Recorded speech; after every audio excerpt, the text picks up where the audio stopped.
anticiper l'évolution des marchés financiers à travers la finance comportementale, c'est devenu monnaie courante depuis plusieurs dizaines d'années maintenant. Parmi les cabinets de conseil experts dans ce domaine, on retrouve Future Investment Managers. Son président est avec nous ce matin.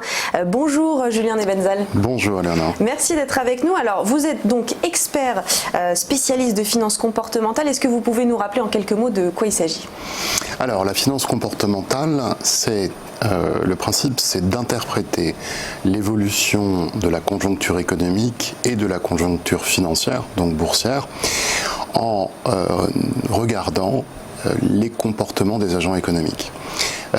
Ça peut sembler évident que les comportements fondent en fait l'activité économique, mais si on regarde la connaissance économique et financière depuis, je vais dire, le développement des marchés financiers, c'est-à-dire les années 50 à peu près dans tout l'Occident, eh bien la compréhension de cette évolution a été faite sur des bases qu'on appelle de la finance classique, c'est-à-dire une observation des séries de données sur longue période, statistiques, dans laquelle on regarde le rendement et on regarde aussi la volatilité.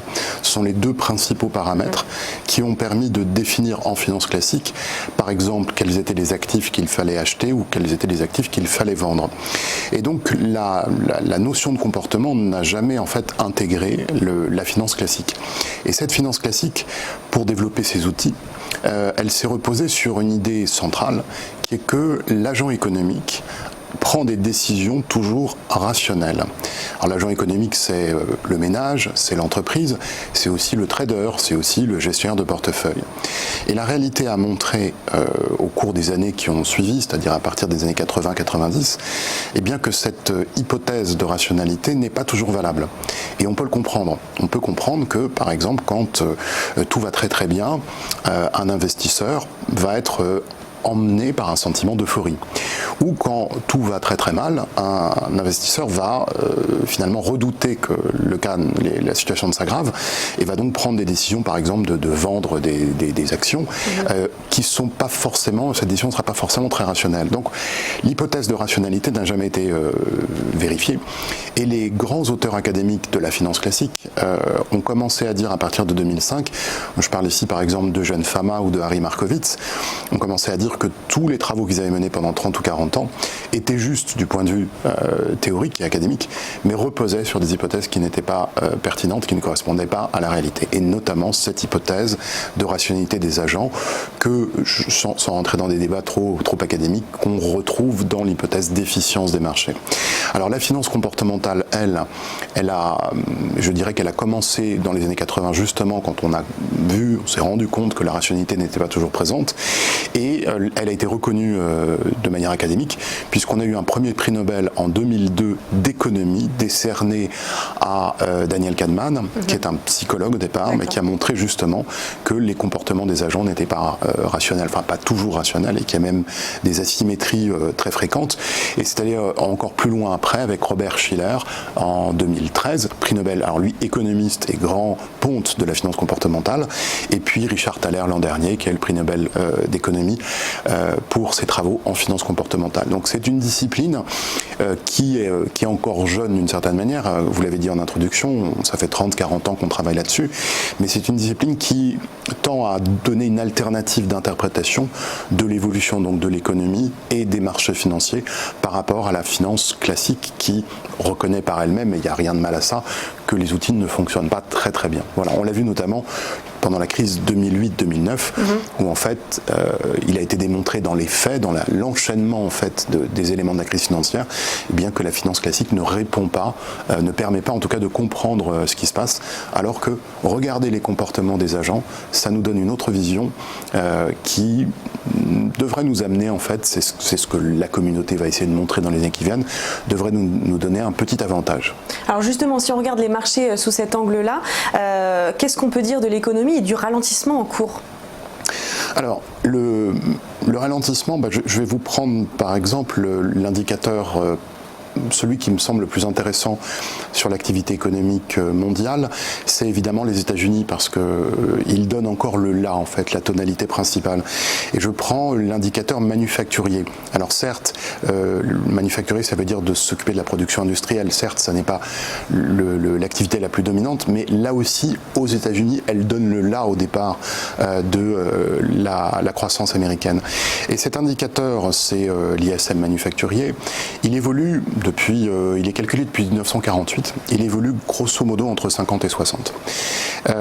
Il valait 50, à peu près 50 en 2015. Et en 2015, tout allait très mal, le pétrole baissait beaucoup, on parlait d'un retour de la déflation, on réévoquait 2008-2009. Et en fait, l'économie s'est améliorée de 2015 jusqu'à, je dirais, fin 2017. Et cet indicateur ISM est remonté quasiment à 60 fin 2017 et dans le courant de l'année 2018. Et puis il a commencé à reculer. Il a commencé à reculer et les marchés ont intégré le recul à partir de septembre de l'an dernier. Et on a eu une baisse assez significative jusqu'en décembre, tout le monde s'en souvient, une baisse entre le sommet et le creux en Europe sur les bourses de l'ordre de 20%. Alors cet indicateur, il est aujourd'hui, au moment où on parle, là, en mois de mai, il est aujourd'hui autour de 51-52. Donc on voit qu'il est revenu sur la partie basse. Alors là, de deux choses l'une, est-ce que cet indicateur va rester très bas très longtemps ou est-ce qu'il va reprendre une trajectoire haussière? Et c'est pour ça que je mettais en introduction de ce point qu'il évolue entre 50 et 60, c'est que non seulement il évolue entre 50 et 60, mais qu'en plus il évolue avec une certaine régularité en allant d'une borne à l'autre. Et on met en moyenne, pour aller d'une borne à l'autre, on met en moyenne 1 an et demi à 2 ans, ça dépend des cycles. Tous les cycles ne se ressemblent pas exactement, mais le cycle économique est ainsi fait qu'on repart pour environ 1 an et demi, 2 ans. La question maintenant qui reste, c'est combien de temps va-t-il falloir pour qu'on assiste à ce redémarrage? Et là, les travaux que j'ai menés en fait au cours des 15 dernières années me donnent des modèles justement de comportement de cette activité économique et m'amènent à penser qu'en fait le redémarrage va commencer maintenant. Alors, soit il a déjà commencé, on n'en a pas encore la perception, soit il va commencer tout prochainement dans les semaines qui viennent. Je veux dire par là que aujourd'hui, les investisseurs ont un sentiment très réservé sur l'activité économique et que je pense que cette activité va repartir et que donc le moral en quelque sorte, ou en tout cas le pessimisme actuel va laisser la place d'ici quelques mois à un certain optimisme. Donc je pense que l'économie américaine et donc mondiale va se redresser d'ici la fin d'année et pour le premier semestre aussi 2020. Et quel est le rôle pour les politiques européennes dans ce contexte-là selon vous ? Alors, la politique européenne, elle est un petit peu, en quelque sorte, à la traîne, au sens où elle a beaucoup de difficultés à prendre des décisions importantes. Mais le vote qu'on a eu le week-end dernier en Europe permet de reconstruire un échiquier politique intéressant. Je prendrai par symétrie l'échiquier politique anglais. Les Anglais n'ont pas eu de disruption de leur schéma politique. Il y a toujours les deux grands partis, et à l'intérieur des deux grands partis, il y a plusieurs courants. Donc ça n'a pas explosé là-bas. Alors qu'en France, par exemple, ça a explosé. En Italie, ça a explosé. En France, le parti de la République En Marche, en Italie, la Ligue, ce sont des partis qui sont disruptifs, c'est-à-dire qui appellent, qui drainent des électeurs qui drainent une majorité d'électeurs, enfin une grande partie d'électeurs, sur des nouvelles thématiques.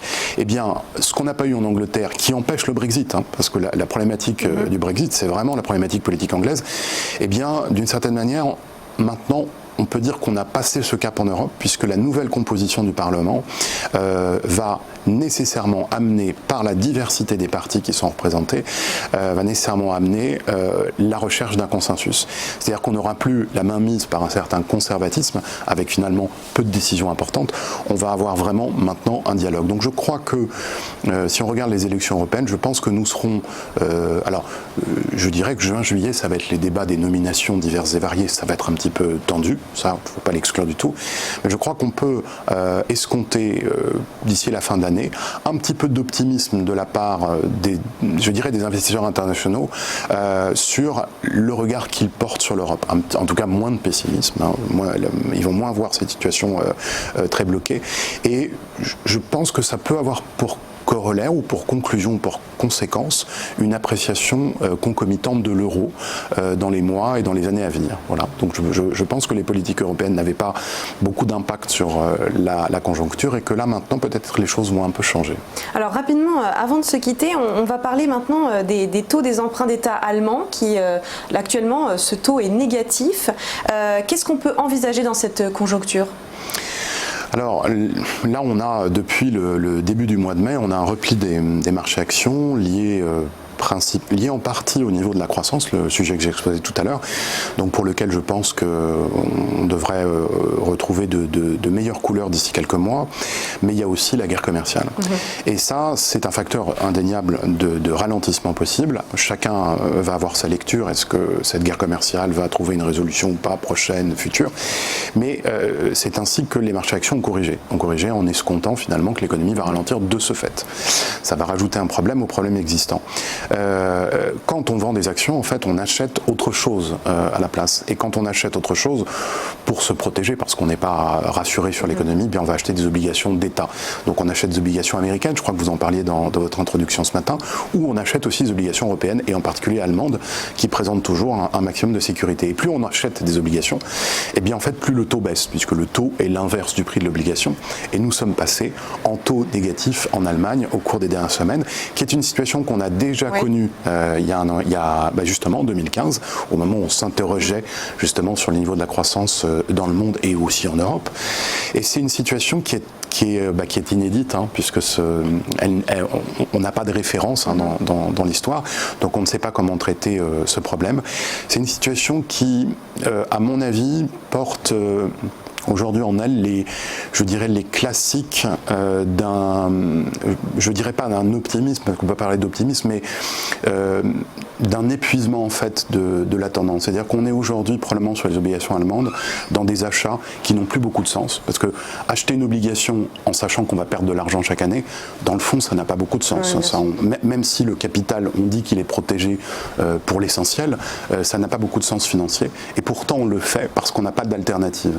Et ça c'est un cas assez classique. Je ne dis pas que c'est une bulle, parce que c'est difficile de caractériser ce fait comme une bulle en soi, mais je crois que ça reflète un certain épuisement. Donc acheter des obligations européennes ou allemandes en ce moment, au motif qui est souligné par la communauté des investisseurs qu'il y a un risque de ralentissement, je pense que ça n'est pas une bonne idée financière, donc je déconseille fortement ça. Je pense qu'il va y avoir, même dans le courant de l'année, une correction assez significative sur ces marchés, surtout et notamment si mon analyse des cycles économiques s'avère pertinente, notamment et si l'économie repart. Là, on voudra se délester de ces actifs qui n'ont encore une fois pas beaucoup de sens financier. Merci beaucoup pour ces conseils et ces analyses, Julien Nebenzal. Je rappelle que vous êtes président de Future Investment Managers.